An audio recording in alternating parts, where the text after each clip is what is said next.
নমস্কার, আমি সুপ্রিয়। সবাইকে আবার স্বাগত জানাই বং টেলিস্কোপের হরর অডিও সিরিজের সম্পূর্ণ নতুন এপিসোডে।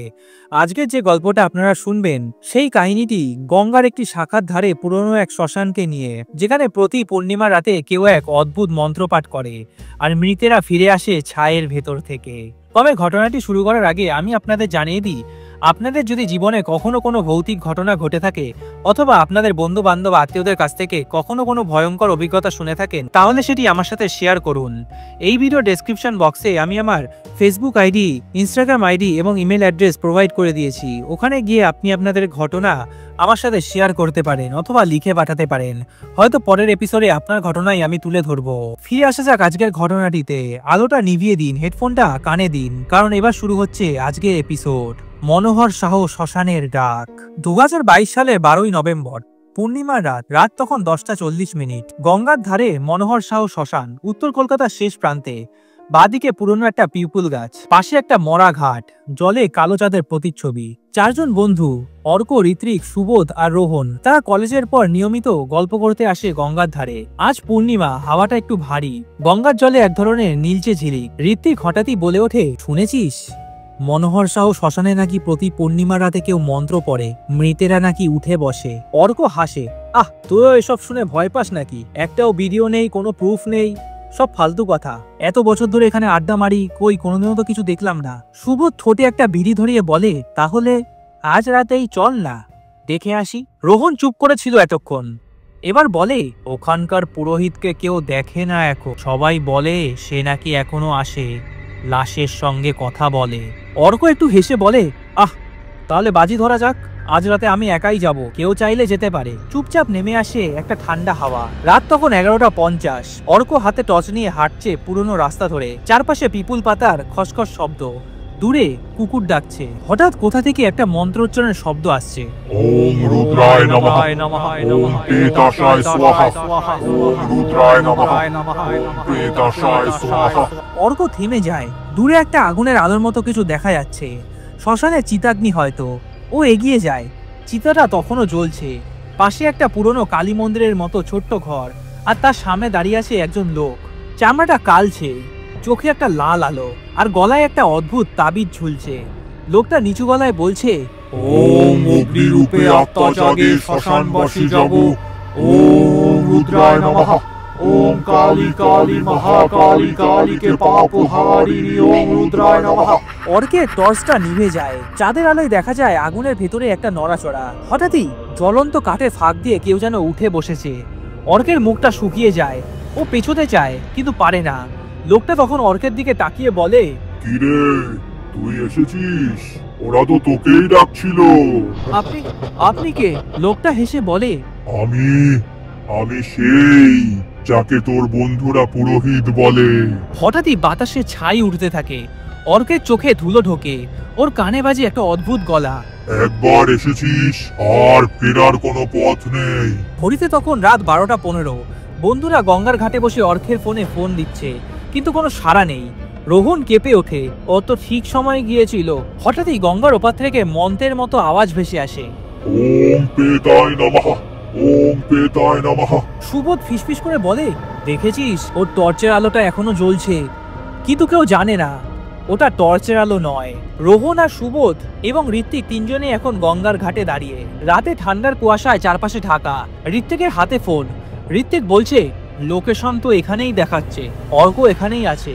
সুবোধ বলে, ও যদি ওই শ্মশানে গিয়ে থাকে তাহলে তো ও এখন ফিরতে পারতো। রোহন কাঁপা কাঁপা গলায় বলে, আমি বলেছিলাম না ওই পুরোহিত আজও আসে। হঠাৎই গঙ্গার হাওয়ায় একটা পোড়া গন্ধ আসে, চামড়া পোড়া, ধূপ আর ফুলের একটা মিশ্র গন্ধ। ঋত্বিক বলে, চল তো, আমি যাচ্ছি ভেতরে। বাকি দুইজন থেমে যায়। রোহন বলে, তুই যা করবি বুঝে কর, ফিরে আসবি তো? ঋত্বিক বলে, অর্ক তো আমার ভাইয়ের মতো, ওকে রেখে যাব না। টর্চটা জ্বালিয়ে সামনের দিকে এগিয়ে যায় ঋত্বিক। শ্মশানের ভেতর ভারী বাতাস, আগুনটা নিভে আসছে। পাশে একটা পুরনো চিতা, যেখান থেকে ধোঁয়া এখনো উঠছে। ঋত্বিক সামনে গিয়ে দেখে জ্বলন্ত কাঠের ওপরে একটা পায়ের ছাপ। মানুষের পা নয়, যেন ছাই মাখানো কালচে আঙুলের দাগ। ঋত্বিকের কানে একটা হালকা আওয়াজ আসে, ঋত্বিক, ঋত্বিক। ঋত্বিক চমকে ওঠে, অর্ক, এই অর্ক তুই নাকি? ও টর্চের আলোটা ঘোরায়। কিন্তু কিছু নেই, শুধু মাটিতে অর্কের মোবাইলটা পড়ে আছে, স্ক্রিনটা ফেটে গেছে। হঠাৎই পাশে থাকা পিউপেল গাছের পাতাগুলো হঠাৎই একসাথে কাঁপতে থাকে। কেউ যেন ফিসফিস করে বলছে, জেগে উঠেছে, সবাই জেগে উঠেছে। ঋত্বিকের শ্বাসটা বন্ধ হয়ে আসছে। ওর সামনে সেই ছায়ের ঢিবির ভেতর থেকে কিছু একটা নড়ছে। ছাইটা ফুরে উঠে এলো হঠাৎই এক কালো ছায়া, মুখে পোড়া দাগ, চুলে ছায়ে ভরা, চোখে আগুনের মতো একটা লাল আলো। ঋত্বিক চিৎকার করে উঠল, অর্ক, অর্ক, কোথায় তুই, কোথায়? কিন্তু ছায়াটা কর্কশ এবং গলায় বিকৃত করে বলল, আমি ফিরেছি, ওরা আমাকে ডেকেছিল, এবার তোদের পালা। পোড়ার গন্ধে ঋত্বিকের চোখে জল চলে এলো। ও পেছাতে গিয়ে পড়ে গেল চিতার পাশে। তখনই দেখলো অর্কের হাতে একটা কঙ্কালের আঙুল ধরা, যেন সেটা ওর নিজেরই হাতের অংশ হয়ে গেছে। ঋত্বিক কাপা গলায় বলল, আমরা আমরা তো তোর খোঁজে এসেছি। হঠাৎই একটা ফিসফিস করে শব্দ। মৃতেরা কখনো মরে না, ওরা অপেক্ষা করে। হঠাৎই বাতাসে একটা ছাই উড়ে এলো। বাতাসে যেন একটা মন্ত্রের আওয়াজ। ওম প্রেতায় নমঃ, ওম ভূতেশায় স্বাহা, ওম প্রেতায় নমঃ, জাগো জাগো, ওম ভূতেশায় স্বাহা। শ্মশানের সব চিতাগুলো একসাথে জ্বলে উঠল। আলোয় দেখা গেল ডজন ডজন ছায়া, পোড়া মুখ, জ্বলন্ত চোখ নিয়ে তারা দাঁড়িয়ে আছে চারপাশে। ঋত্বিক দৌড়াতে চায়, কিন্তু চারিদিক ঘিরে ফেলেছে সেই আত্মারা। তাদের সবার মুখে একটাই আওয়াজ, শ্মশানের ডাক কেউ ফিরিয়ে দিতে পারে না, শ্মশানের ডাক কেউ ফিরিয়ে দিতে পারে না। রোহন আর সুবোধ বাইরে অপেক্ষা করছে, কিন্তু হঠাৎই শ্মশানের ভেতর থেকে চিতার আগুন আকাশ ছুঁয়ে উঠল। সুবোধ চিৎকার করে উঠল, ঋত্বিক, ঋত্বিক! কিন্তু কোনো উত্তর নেই, শুধু গঙ্গার দিকে ভেসে এলো একটা অদ্ভুত আওয়াজ, একটা হাসির মতো, কিন্তু কান্না। হঠাৎই ফোনটা বেজে উঠল, ঋত্বিকের নাম। সুবোধ কলটা রিসিভ করে বলে, ঋত্বিক, ঋত্বিক তুই কোথায় ভাই? ওপাশ থেকে আসি একটা ঠান্ডা গলা। ওখানে ওখানে ওরা ঘুমাচ্ছে না। এই কথাটি বলার পরে ফোনটা কেটে গেল। হঠাৎই রোহন পেছনে তাকিয়ে দেখে তার পেছনে দাঁড়িয়ে আছে কেউ, অর্ধেক পোড়া মুখ, চোখটা লাল আর ঠোঁটটা শুকনো। সে বলছে, আমি তো বলেছিলাম ফেরার কোনো পথ নেই, এখন তুইও আমাদের দলে। পরের দিন সকাল, স্থানীয় লোকজন দেখে গঙ্গার পাড়ে 4টে মোবাইল ফোন আর একটা হাত ঘড়ি পড়ে রয়েছে, আর তার পাশে ছায়ের ভেতরে আঁক পড়া একটা কাগজের টুকরো, তাতে একটা কিছু মন্ত্র লেখা। তাতে লেখা আছে, ওম অগ্নিরূপে আত্মা জাগে, ওম প্রেতাশায় স্বাহা। সেই রাত থেকে মনোহর সহ শ্মশানের দিকে কেউই আর আসে না। লোকেরা বলে পূর্ণিমা রাতে গঙ্গার ওপারে এখনো শোনা যায় 4জন বন্ধুর হাসির শব্দ, কিন্তু সেটা হাসি নয়, যেন শ্মশানে চিতার ছায়ের নিচে আটকে থাকা আত্মাদের ডাক। আপনারা শুনলেন মনোহর সাহ শ্মশানের ডাক, বং টেলিস্কোপের হরর অডিও সিরিজের একটি ভয়াবহ পর্ব।